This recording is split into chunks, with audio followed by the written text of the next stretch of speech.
तो यूट्यूब के ऊपर एक चैनल है जिसका नाम है फन इन पाठशाला। उसके ऊपर एक वीडियो अपलोड हुई थी जिसका टाइटल था अर्थ इज़ फ्लैट और राउंड, एक्सपेरिमेंट के साथ जाने सनी यादव सर। तो इस वीडियो के ऊपर रिप्लाई देते हुए मैंने एक वीडियो बनाया हुआ था जिसमें मैंने इस वीडियो के फर्स्ट हाफ को कवर किया था। लगभग 5 मिनट 45 सेकंड का मैंने कवर किया था।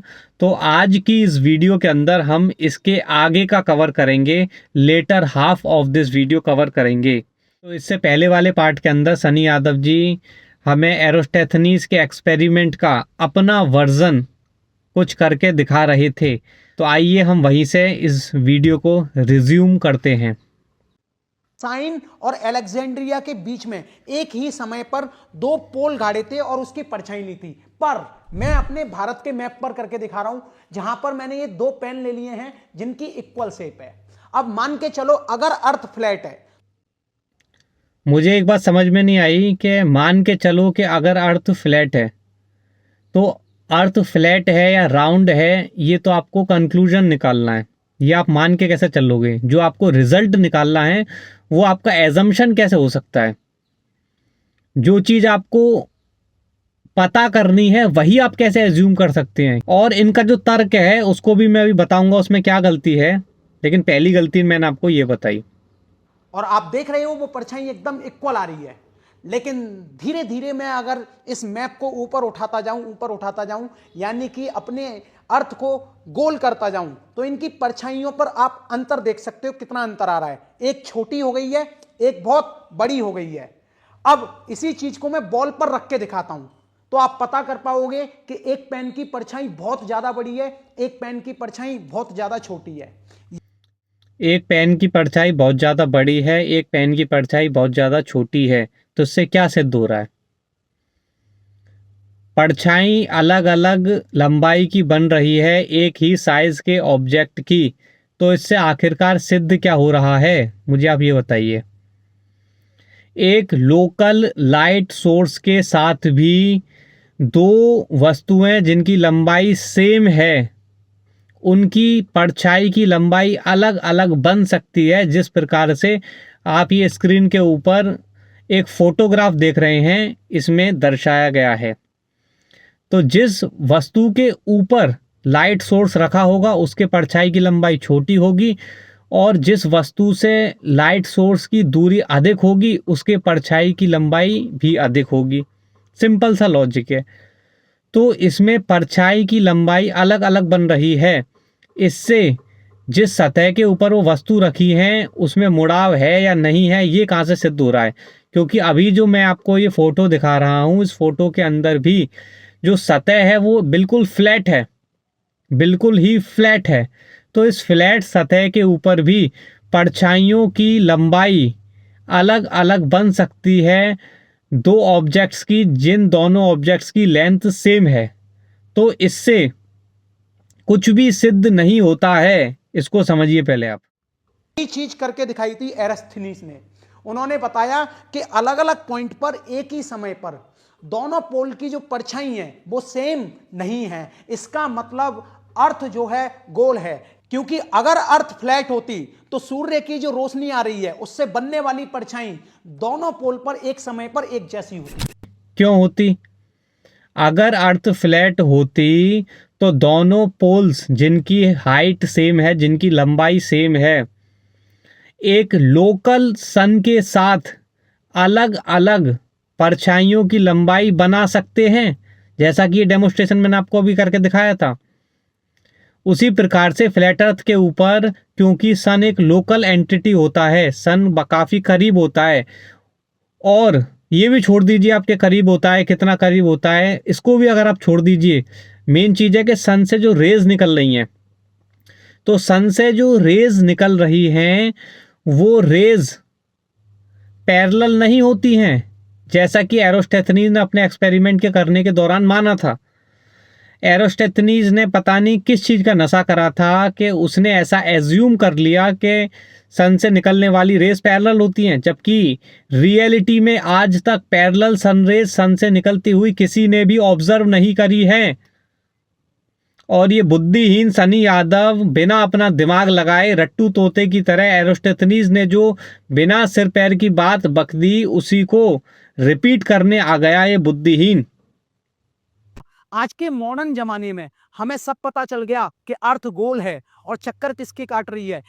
आजकल के मॉडर्न जमाने में हमें सब कुछ पता लग गया। पता तुझे कुछ नहीं लगा है, तू सिर्फ रट्टू तोते की तरह जो तुझे तेरे धर्म यानी कि साइंस के धर्म गुरुओं ने यानी कि साइंटिस्ट ने बता दिया है उसको तू रट्टू तोते की तरह तूने रट लिया है।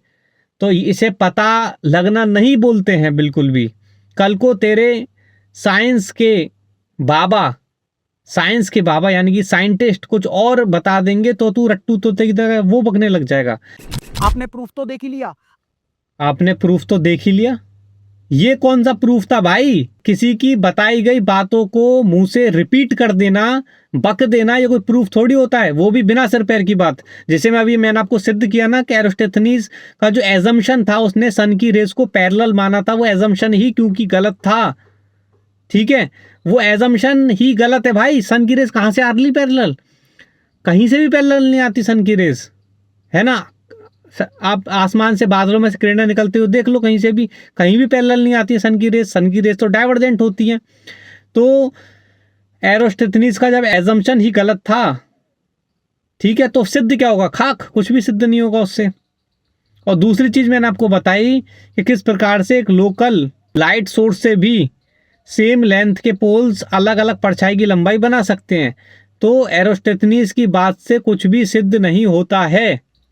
पता चल गया कि अर्थ गोल है और चक्कर किसकी काट रही है, ये भी पता चल गया। फिर भी चक्कर किसके काट रही है? How ridiculous is that? चक्कर किसके काट रही है, कैसे पता लगा? ये क्या बोल रहा है भाई? ये कुछ भी बक रहा है क्या? आजकल के इतने मॉडर्न टेक्नोलॉजी वाले जमाने में कुछ धर्मगुरु ये बात कहते हैं, आप सुनिए। जब अर्थ स्टैटिक पोजीशन में है तो ये मूव नहीं करती, और साइंस कहती है कि जमीन मूव करती है। आला हजरत हमारे इमाम अहले सुन्नत ने कुरान से साबित किया है कि जमीन मूव नहीं करती। तो हमने बात कौन सी माननी है? इस्लाम की, दीन की। आला हजरत ने इस्लाम और दीन की बात ही की है। ठीक है बेटा।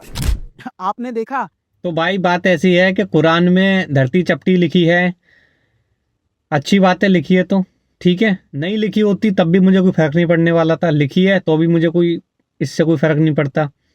बाइबल के अंदर लिखी है कि अर्थ फ्लैट है या राउंड लिखी होती, इससे मुझे कोई फर्क नहीं पड़ता। तो अर्थ फ्लैट है, इसको सिद्ध करने के लिए मुझे किसी धर्म ग्रंथ की आवश्यकता नहीं है।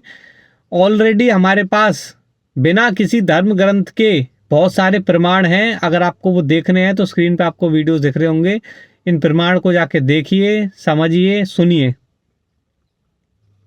तैयार नहीं है ये मानने के लिए कि पृथ्वी गोल है। खैर, अब हम समझते हैं कि असलियत में जो पृथ्वी का शेप है वो कैसा है। असलियत में अब ये शेप बताएगा। अब ये वही खान सर का एक वीडियो था, उसके वीडियो को चिपका देगा जियोड शेप वाले वीडियो। तो अब आपको ये तो समझ में आ गया होगा कि धरती एक स्फेरिकल शेप की है, लेकिन एग्जैक्टली वो स्फेरिकल शेप की नहीं होती है। हाँ, वो तो एक जियोड है ना। खान सर की वीडियो देख के आ गया तू।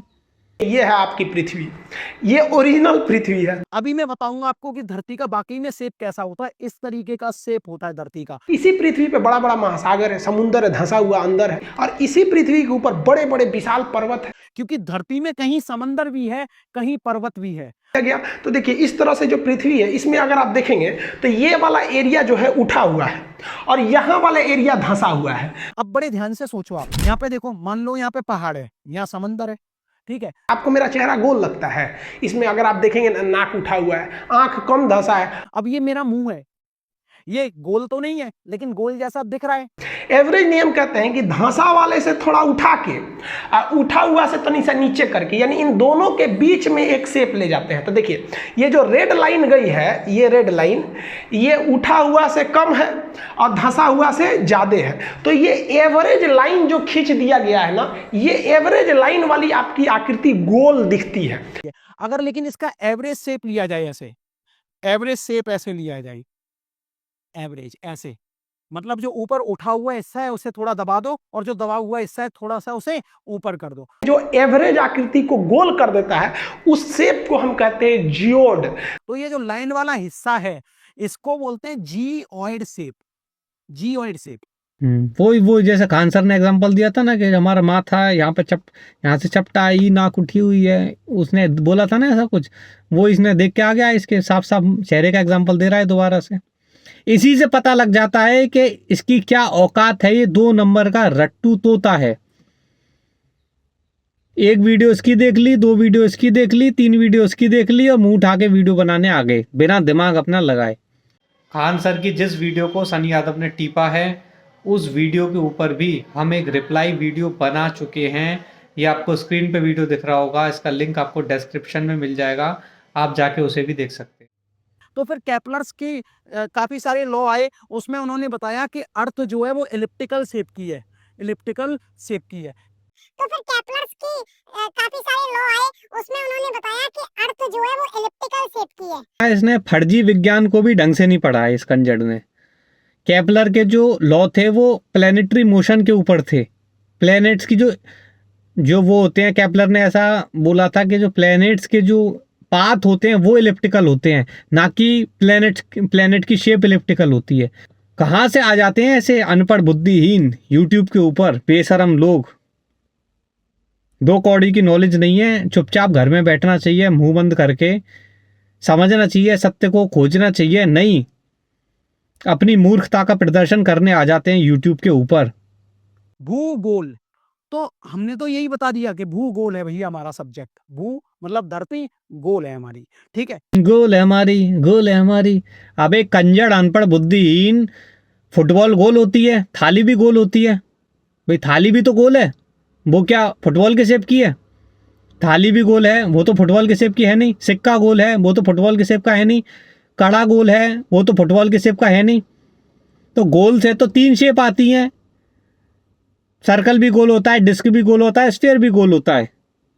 तो तेरे वाले भूगोल से कौन सा गोल निकलेगा, ये तो अपनी मनमर्जी के हिसाब से सेट कर देगा क्या? बता दूं मैं आप लोगों को, ये अपना फन इन पाठशाला का ऐप है, उस पर ये सारे कोर्सेस मिलते हैं एक्सपेरिमेंट के साथ 99 रुपए में। एक तो बकवास पढ़ा रहा है, उसके ऊपर से तुझे बकवास पढ़ने के पैसे और दिए जाएं, 99 रुपये और दिए जाएं तुझे, तेरे से बकवास सुनने के।